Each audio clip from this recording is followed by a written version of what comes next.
दोस्तों, आज मैं अगला टॉपिक लेकर के आपके बीच उपस्थित हूँ।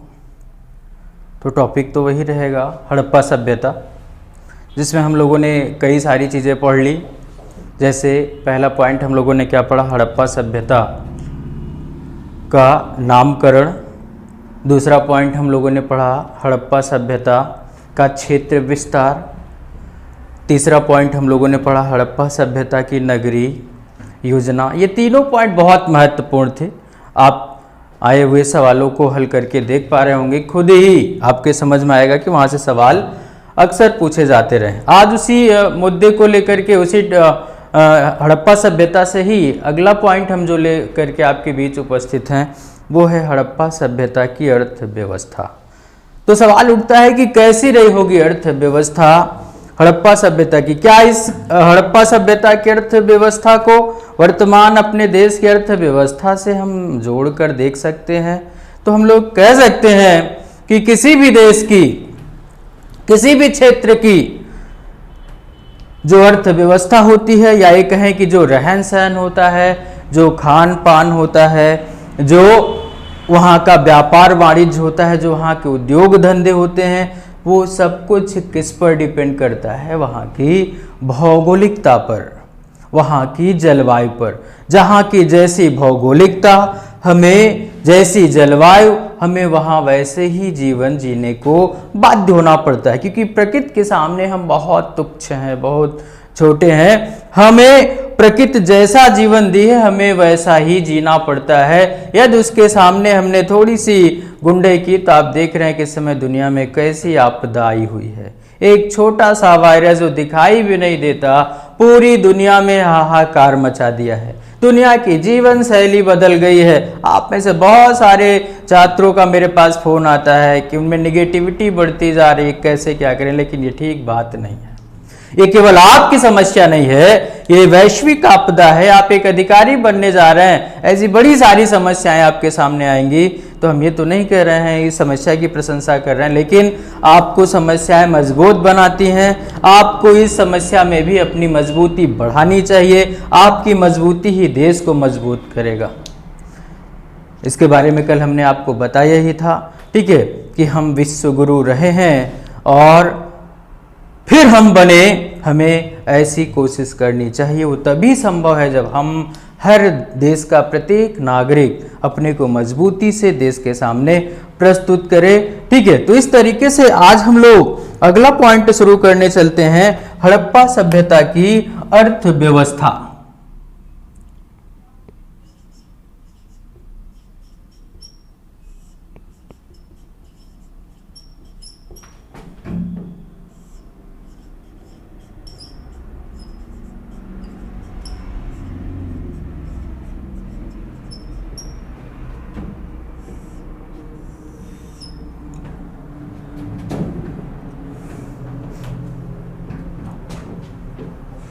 तो दोस्तों, हम कह सकते हैं कि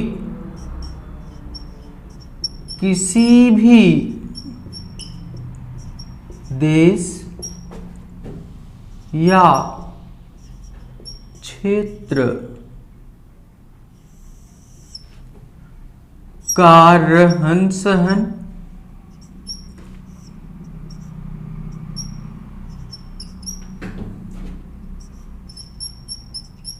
खान पान,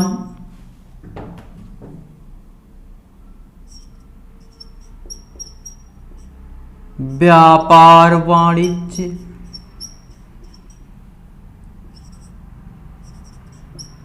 उद्योग धंधे या वहाँ की अर्थव्यवस्था आदि किस पर निर्भर करती है? उस देश या उस क्षेत्र की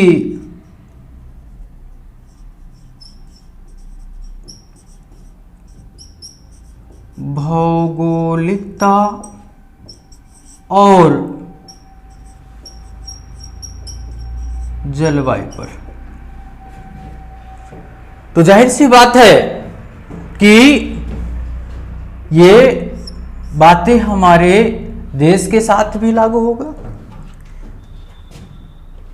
ये बात इस सभ्यता के लोगों के साथ भी लागू होगा, यस नो। तो इस तरीके से हम कह सकते हैं कि जब किसी देश का रहन सहन, खान पान, व्यापार वाणिज्य, उद्योग धंधे या वहां की अर्थव्यवस्था, वहां की भौगोलिकता और जलवायु पर निर्भर करता है, तो जाहिर सी बात है कि ये बात यहाँ के लिए भी लागू होता है। तो अर्थात हड़प्पा सभ्यता की भी जो अर्थव्यवस्था रही होगी, वहां का जो रहन सहन रहा होगा, वहां का जो खान पान रहा होगा, वो सब वहां की जलवायु और वहां की भौगोलिकता पर निर्भर रहा होगा। तो हड़प्पा सभ्यता की अर्थव्यवस्था क्या वर्तमान हमारे देश की अर्थव्यवस्था के साथ जोड़ी जा सकती है? तो जाहिर सी बात है कि हमने आपको बताया कि भारत की जलवायु अपने आरंभिक दिनों से ही क्या रही है? कृषि प्रधान अर्थव्यवस्था या कृषि प्रधान जलवायु रही है। तो जाहिर सी बात है कि वो बात इसके लिए भी लागू होगा। तो हम लोग कह सकते हैं चूंकि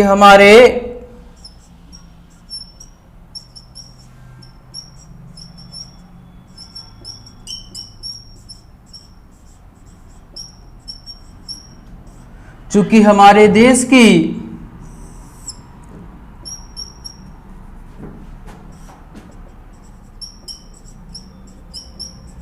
भौगोलिकता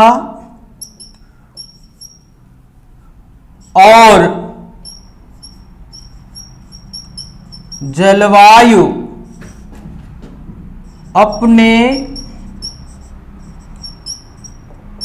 आरंभिक दिनों से ही क्या रही है? कृषि प्रधान रही है। कृषि प्रधान मतलब कि यहां की अर्थव्यवस्था का मुख्य अंग क्या रहा होगा? कृषि। तो हम लोग कह सकते हैं कि अतः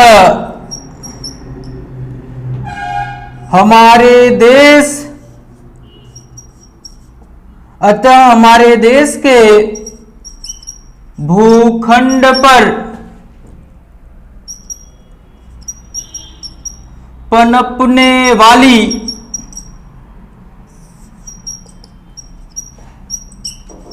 संस्कृति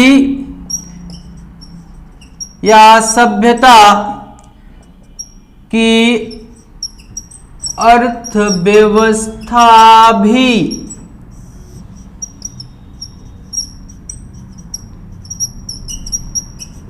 कृषि प्रधान अर्थव्यवस्था ही रहा होगा। इसमें है हमारा देश एक मानसूनी देश। हमारा देश कैसा है? एक मानसूनी देश, जहां प्रत्येक वर्ष बरसात अर्थात वर्षा होती है, और इस वर्षा के साथ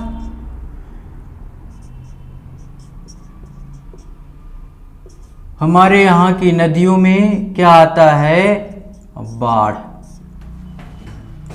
और इस बाढ़ का परिणाम कि ये नदियां जिस क्षेत्र से बहती हैं, उस क्षेत्र अर्थात अपने दोआब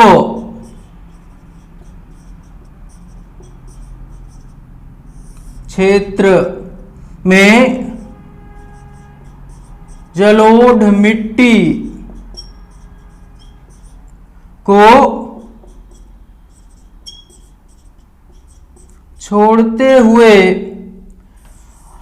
आगे बढ़ती है। कहने का मतलब, और ये मिट्टी कृषि के लिए क्या होती है? सर्वथा उपयुक्त होती है। बहुत बड़ी विशेषता है हमारे देश की ये नदियों की। बहुत बड़ी भूमिका हमारे देश की अर्थव्यवस्था में, हमारे मानसून और मानसून से जो नदियों में बाढ़ आता है उसका, हालांकि ये एक आपदा भी बनता है, बहुत सारे बाढ़ में बहुत सारी चीज़ें हमारी बर्बाद होती हैं, लॉस होता है। लेकिन अगर व्यापक रूप में देखा जाए तो अगर नदियों की यह क्रिया रुक जाए तो हमारे देश का भरण पोषण संभव नहीं है। भारत को सोने की चिड़िया इसलिए नहीं कहा जाता था कि भारत में आसमान में सोने की चिड़िया उड़ती थी। भारत इसलिए सोने की चिड़िया कहलाता था कि भारत की ऐसी जलवायु, दुनिया का एकमात्र देश आपका है जहां पर तीन मौसम पाए जाते हैं, 6 बसंत ऋतु। ठीक है, तो ये नदियों में जो बाढ़ आ रहा है, बाढ़ से जो दोआब क्षेत्र में जलोढ़ मिट्टी का निर्माण हो रहा है, अर्थात यहाँ हर वर्ष यहाँ दोआब क्षेत्र की जो मिट्टी है वो उसकी जो है नवीनीकरण होता रहता है। एक साल आपने फसल उगाया, फिर बाढ़ आया, फिर वो मिट्टी बदल गई, उसकी फर्टाइलनेस बनी रहती है। और यही गुणवत्ता है जिस गुणवत्ता के चलते इतनी बड़ी दुनिया की 2 नंबर की जनसंख्या, जिसका क्षेत्रफल की दृष्टि से अगर हम बात करें तो 7वां पोजीशन आता है, उसका भरण पोषण हो पा रहा है। ठीक है, अब अगर इसमें हड़प्पा सभ्यता को देखें तो आपने देखा कि हड़प्पा सभ्यता के लगभग, मैं लिख दे रहा हूं, हड़प्पा सभ्यता के लगभग सभी स्थल किसी ना किसी नदियों के तट से मिले हैं जो कृषि के लिए सर्वथा उपयुक्त थे। इस आधार पर हम लोग कह सकते हैं कि हड़प्पा सभ्यता की भी अर्थव्यवस्था क्या रही होगी, कृषि प्रधान अर्थव्यवस्था रही होगी। ठीक है, अब इसमें हम लोग साक्ष्य को देखते हैं।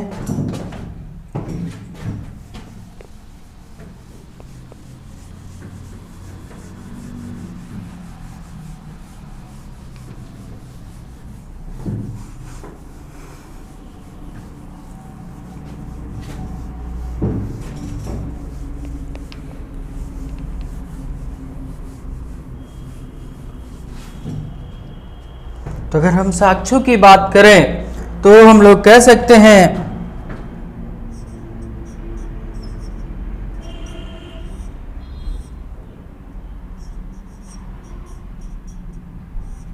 कृषि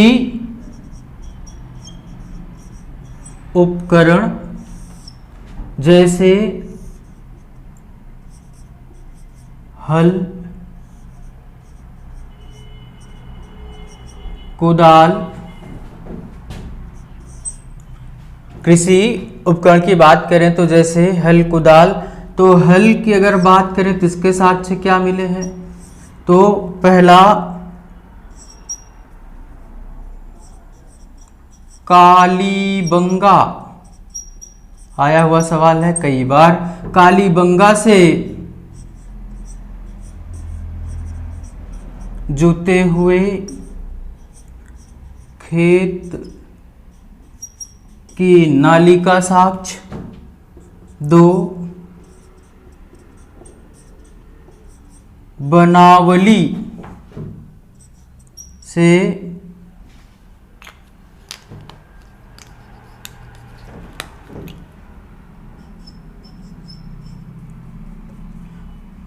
खिलौने के रूप में मिला पक्की मिट्टी।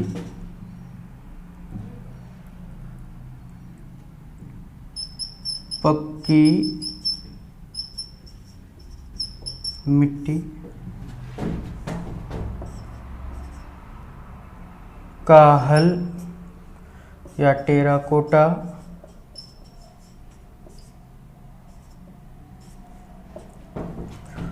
जिसको लेकर के विवाद कैसा, तो डीडी कौशाम्बी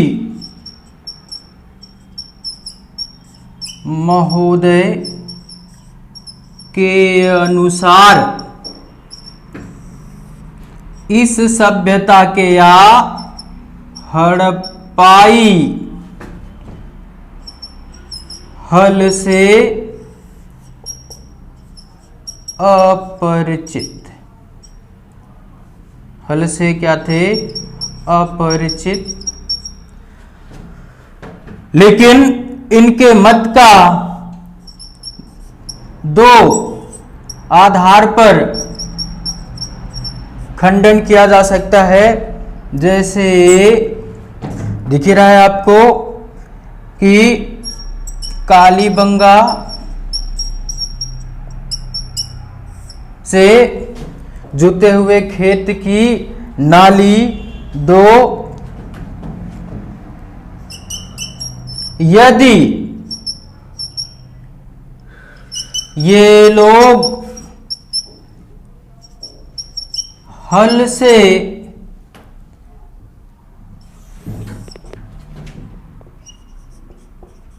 अपरिचित होते तो इतनी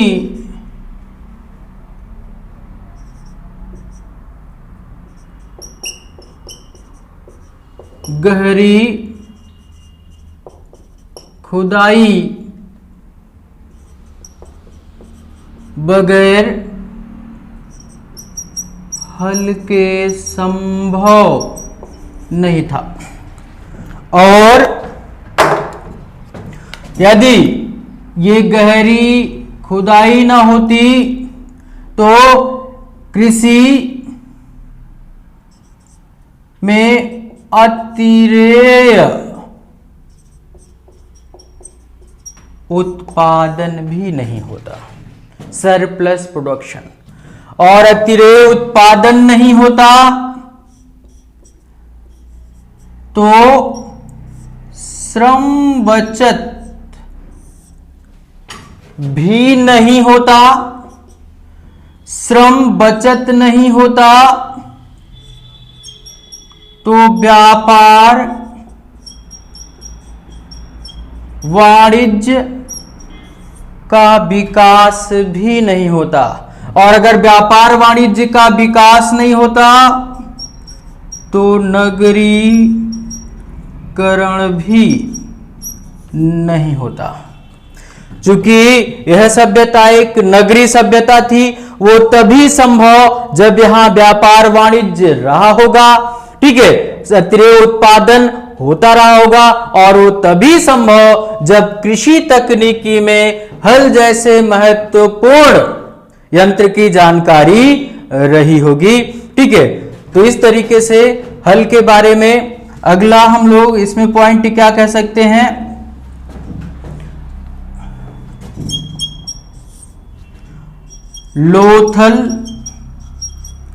लोथल से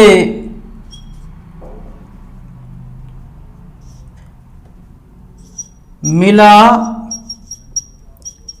एक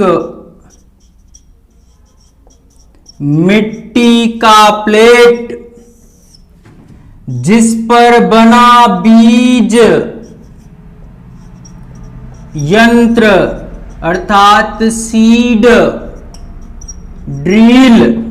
बहुत बार पूछा गया है बीज यंत्र सीड ड्रिल जिससे बीज को क्रम से बोने का प्रमाण। अब तो ट्रैक्टर वगैरह तकनीकी ज्यादा आगे बढ़ चुकी है। आप 2, 4, 10, 20 साल पीछे जाए तो आप गांव वगैरह में हल चलते हुए देखा होगा बैल से। तो आगे आगे बैल हल खींचता था, पीछे उसमें जो नाली बनती थी उसमें इस तरह से अनाज और की रोपाई की जाती थी और उस तरह से वो खेत में जो गेहूं वगैरह उगता था सब लाइन से उगता था। उसका प्रमाण कहाँ से मिलता है? इस लोथल से। और साक्ष्य में हम किसे शामिल कर सकते हैं? लोथल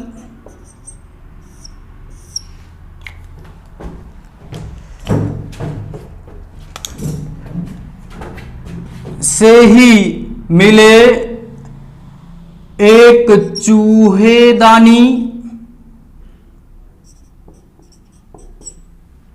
एक चूहेदानी। तो चूहेदानी मिलना मतलब किस बात की ओर इंडिकेट कर रहा है कि अन्न सुरक्षा। तो अन्न होता होगा तभी तो सुरक्षा की बात हुई होगी, ठीक है। तो इस तरीके से यह भी इस बात का प्रमाण है कि इनके यहाँ कृषि ठीक अवस्था में रही होगी। अगला इसमें हम पॉइंट क्या कह सकते हैं साक्ष्यों में, अन्नागार जो कल हमने पढ़ाया था, जिसका साक्ष्य आपको कहां से मिला, ह म का लो। ह से हड़प्पा, म से मोहनजोदड़ो, का से कालीबंगा, लो से लोथल। तो अन्नागार बना रहा होगा तो काहे लिए, तो जाहिर सी बात है अन्न पैदा होता रहा होगा तभी ना, ठीक है। तो इस तरीके से आपने इसके साक्ष्य देखे, ठीक है। अगला पॉइंट हम लोग इसमें देखते हैं कि इनकी फसलें कौन सी थी।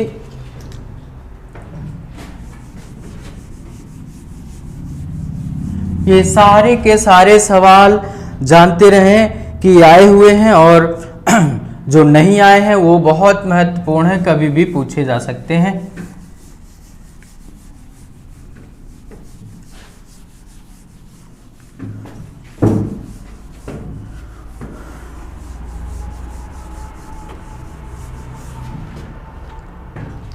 अगला पॉइंट है मुख्य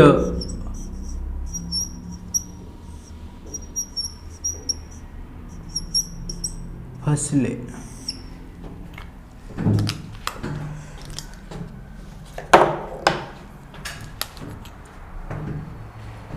तो मुख्य फसलों की बात करें तो हमें इस सभ्यता से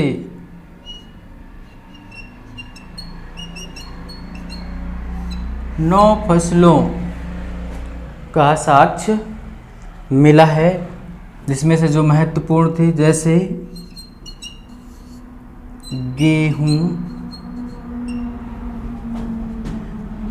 गेहूं जिसकी प्रयुक्त होने वाली जो प्रजाति थी वो दो ट्रिटिकम कंपैक्टिकम,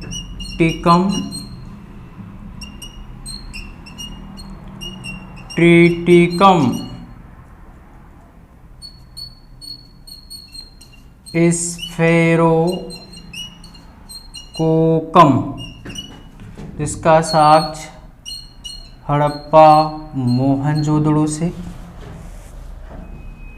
दूसरा जौ जिसकी प्रयुक्त होने वाली प्रजाति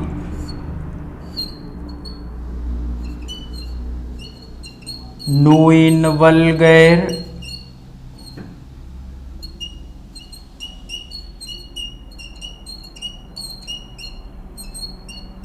हार्डियम वल्गैर,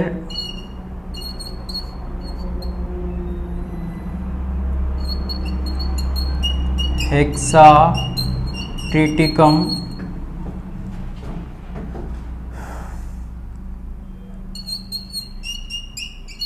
कपास। तो कपास की बात करें तो संभवतः सर्वप्रथम इसी सभ्यता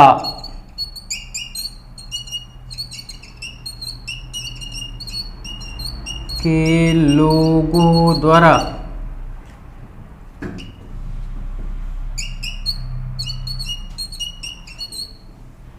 कपास की कृषि का क्या किया गया, प्रारंभ।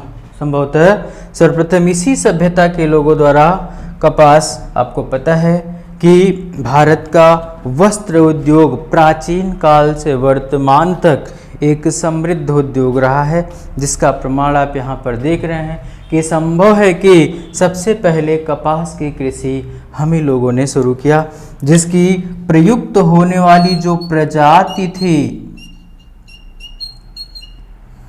आया हुआ सवाल है अरावेटिकम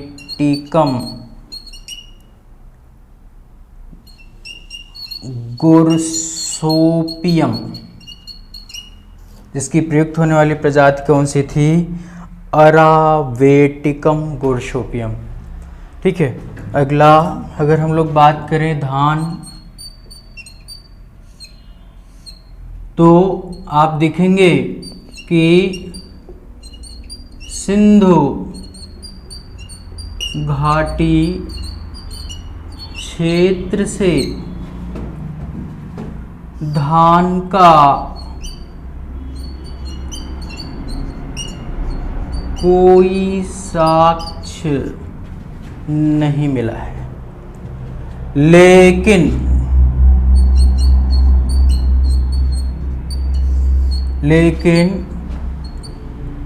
लोथल और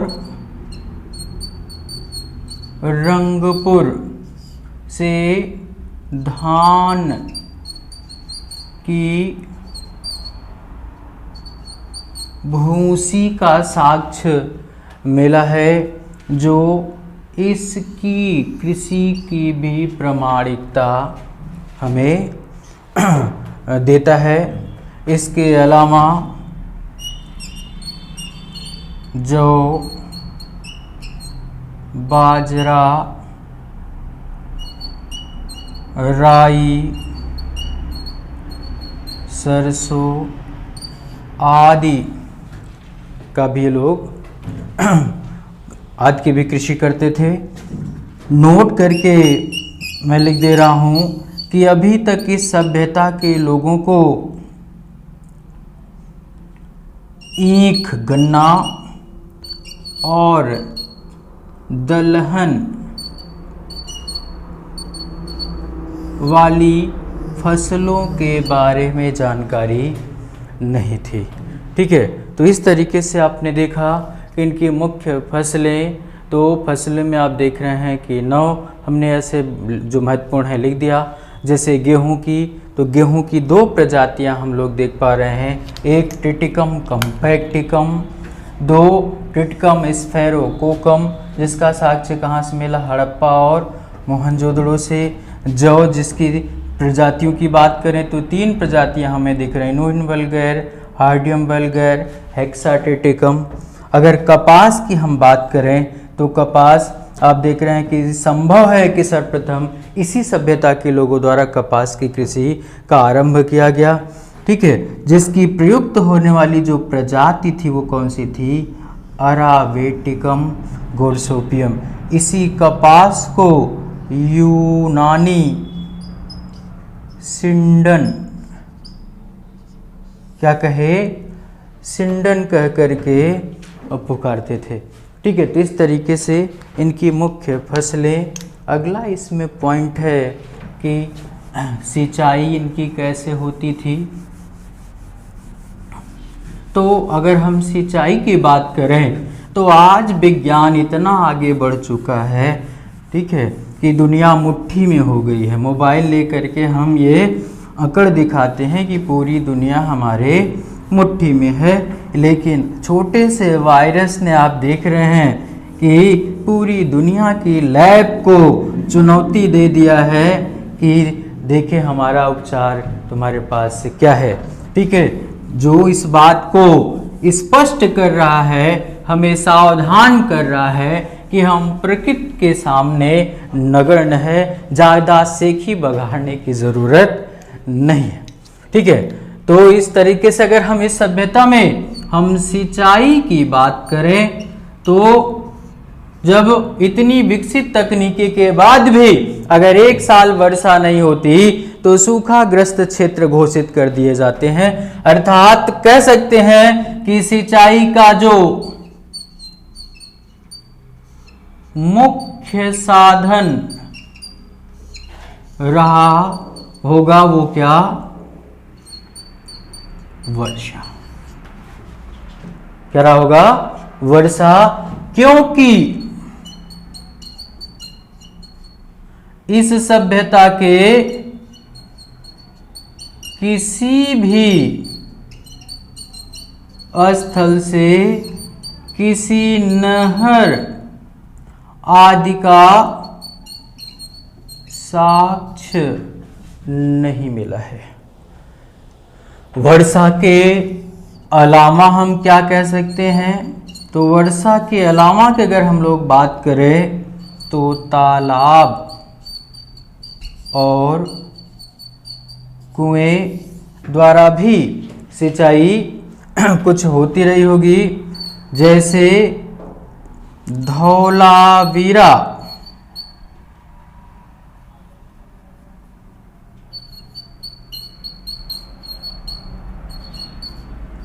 से एक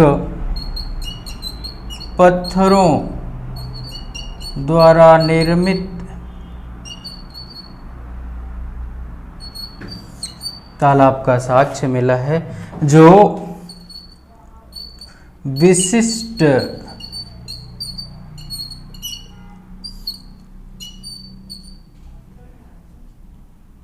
तकनीकी के प्रमाण के रूप में जिसे हम शामिल कर सकते हैं। ठीक है, तो ये इनकी सिंचाई, तो आप देख रहे हैं कि सिंचाई के लिए हम आज भी प्रकृति पर निर्भर हैं। तो ये तो बहुत पहले की बात है, तब भी वर्षा ही मुख्य साधन था। ठीक है, और इनके जो कृषि करने का जो सीजन था वो मुख्यतः नवंबर से अप्रैल माह के बीच, क्योंकि इसके बाद धीरे धीरे मौसम बदलना शुरू होता था, फिर बरसात का सीजन आ जाता था। तो इस तरीके से आपने देखा कि ये अर्थव्यवस्था में हम एक चीज़ और जोड़ सकते हैं, वो है पशुपालन।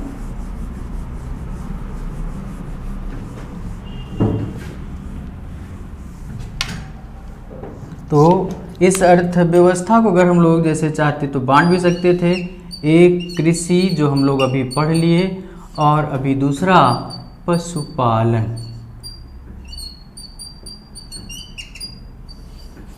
तो थोड़ी सी चर्चा पशुपालन पर भी कर लिया जाए। तो अगर हम पशुपालन की बात करें तो हम लोग कह सकते हैं कि पशुपालन सर्वदा ही कृषि का सहायक रहा है। अर्थात हम कह सकते हैं कि यह पशुपालन हड़प्पा काल की अर्थव्यवस्था का दूसरा महत्वपूर्ण अंग था। क्या रहा होगा? दूसरा महत्वपूर्ण अंग इनके पालतू पशुओं में अगर हम बात करें तो गाय, बैल, हाथी, ऊंट, कुत्ता, बकरी,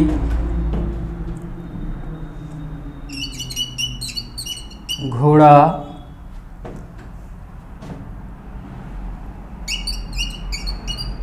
हिरण, इन सब की चर्चा हम लोग कर सकते हैं। लेकिन ध्यान दीजिएगा कि इस सभ्यता के किसी भी स्थल से गाय का कोई साक्ष्य नहीं मिला है। लेकिन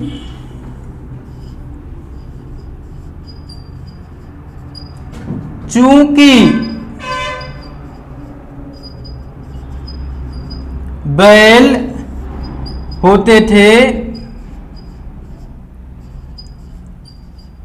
अतः कहा जा सकता है कि गाय भी होती रही होंगे, क्योंकि बिना गाय के बैल नहीं हो सकता। ठीक है, बैल बहुत महत्वपूर्ण, जिसमें कुबड़दार बैल,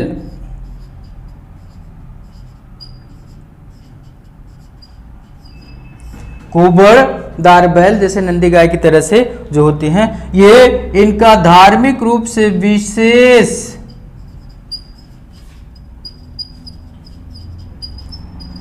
महत्वपूर्ण पशु था। हाथी की बात करें तो गुजरात के लोग हाथी पालते थे। ऊंट की बात करें तो राजस्थान से ऊंट पाले जाने का साक्ष्य, लेकिन ध्यान दीजिएगा इनकी मोहरों पर ना तो गाय का, ना तो ऊंट का, अभी आगे देखेंगे, ना तो घोड़े का, तीनों का अंकन नहीं था। ठीक है, और कुत्ता तो आपको पता है कि दुनिया में सबसे पहला पालतू जानवर कुत्ता ही बना। तो आप ये कुत्ता, जिसका आप प्रागैतिहासिक काल में थोड़ा बहुत पढ़े होंगे तो जानते होंगे कि कश्मीर में स्थल था गुफा कराल, और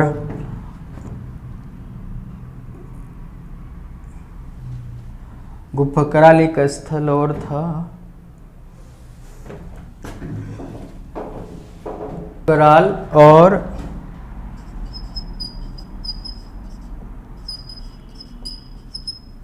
बुर्ज होम, जहां से मालिक के साथ कुत्ते को दफनाए जाने का साक्ष्य मिला है। घोड़े की बात करें तो इस सभ्यता के लोग घोड़े से अपेक्षाकृत बहुत बाद में परिपक्व हड़प्पन समय लगभग 200 BC में परिचित हुए, जिसका साक्ष्य कहाँ से मिला है? सुरकोतड़ा से। कहाँ से मिला है? सुरकोतड़ा से मिला है। इस तरह से मोहनजोदड़ो से मिट्टी घोड़े की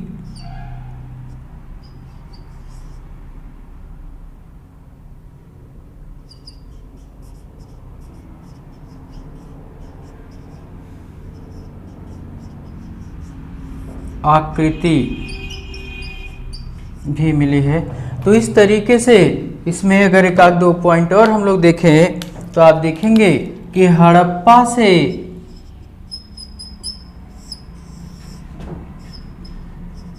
गधे का साक्ष्य, गधे की साक्ष्य में मतलब गधे हड्डियां मिली हैं। इस तरह से आमरी एकमात्र ऐसा स्थल जहां से गैंडे का साक्ष्य मिला है। अगर हम हिरण की बात करें तो मोहनजोदड़ो से एक शिव प्रकार की मोहर मिली है, जिसमें शिव के कदमों की तरफ 2 हिरणों का अंकन मिला है। एक विशेष बात ध्यान रखिएगा कि इस सभ्यता से एक श्रृंगी पशु कान की मोहरों पर व्यापक मात्रा में अंकन मिला है। आपने फिल्म देखी होगी मोहनजोदड़ो, उसमें कौन सा हीरो था? ऋतिक रोशन, जिसके सपने में एक सींग वाला बैल जन्म वो पशु दिखता था। तो इस तरीके से ये हड़प्पा सभ्यता की अर्थव्यवस्था के सारे पॉइंट्स रहे। ठीक है, इसी के साथ ये पॉइंट आपका ख़त्म हुआ। अगले पॉइंट के साथ हम लोग की अगली मुलाकात होगी। Okay, thank you.